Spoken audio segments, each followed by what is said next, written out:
ये कहानी बहुत ही डरावनी होने वाली है, तो अपने रिस्क पर ही देखना। आपने वाराणसी के शहर के बारे में तो सुना ही हो। वो एक ऐसा शहर है जहाँ जिंदगी और मौत एक साथ चलते हैं।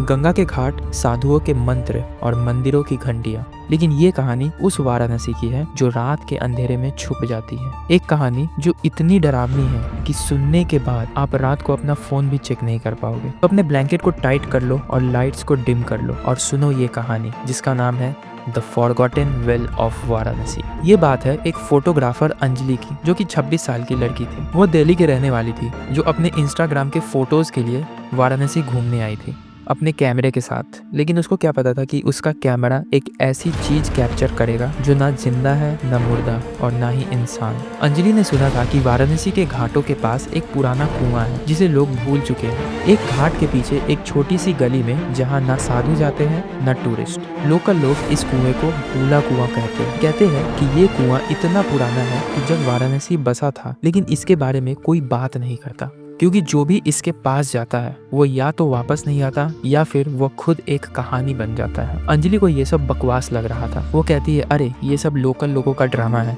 उसने अपना कैमरा उठाया और उस गली की तरफ चल दी। गली इतनी पतली थी कि दो लोग एक साथ नहीं निकल सकते थे। दीवारों पर पुराने पोस्टर चिपके हुए थे और हवा में एक अजीब सी बदबू थी। अंजलि का दिल थोड़ा थोड़ा धड़क रहा था, लेकिन वह अपने आप को समझाती रही, चिल अंजलि, तू दिल्ली से है, तुझे क्या डर। जब वह कुएं के पास पहुंची तो उसने देखा कि कुआं बिल्कुल सूखा था। उसके अंदर का अंधेरा इतना गहरा था कि जैसे वो कोई काला सुराख हो जो दुनिया के दूसरे कोने तक जाता है। कुएं की दीवारों पर अजीब सी क्रेविंग्स थी, कुछ जैसे देवताओं के मुखौटे जैसा, कुछ जैसे इंसान के चेहरे, लेकिन सबके आंखों में एक खौफ था। अंजलि ने अपना कैमरा ऑन किया और फोटोज लेने लगी। हर फोटो एक साथ उसको लगा कि कोई उसके पीछे खड़ा है। जब वो फोटोज क्लिक कर रही थी तभी उसको लगा कि उसके पीछे कोई खड़ा है, लेकिन जब उसने पीछे मुड़ कर देखा तो कोई नहीं था, बस हवा का एक ठंडा झोंका था। जब अंजलि वापस अपने गेस्ट हाउस आई तो अंजलि ने फोटोज चेक करना शुरू किया। पहले फोटोज में कुआं बिल्कुल नॉर्मल लगा, दूसरी में भी,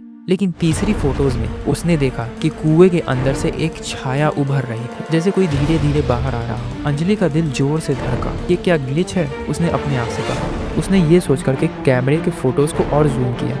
छाया के अंदर एक औरत का चेहरा साफ साफ दिख रहा था, लंबे बाल, काली आंखें और एक मुस्कुराहट जो इंसान की नहीं हो सकती थी। अंजलि ने अपना कैमरा बंद किया और अपने लैपटॉप खोला।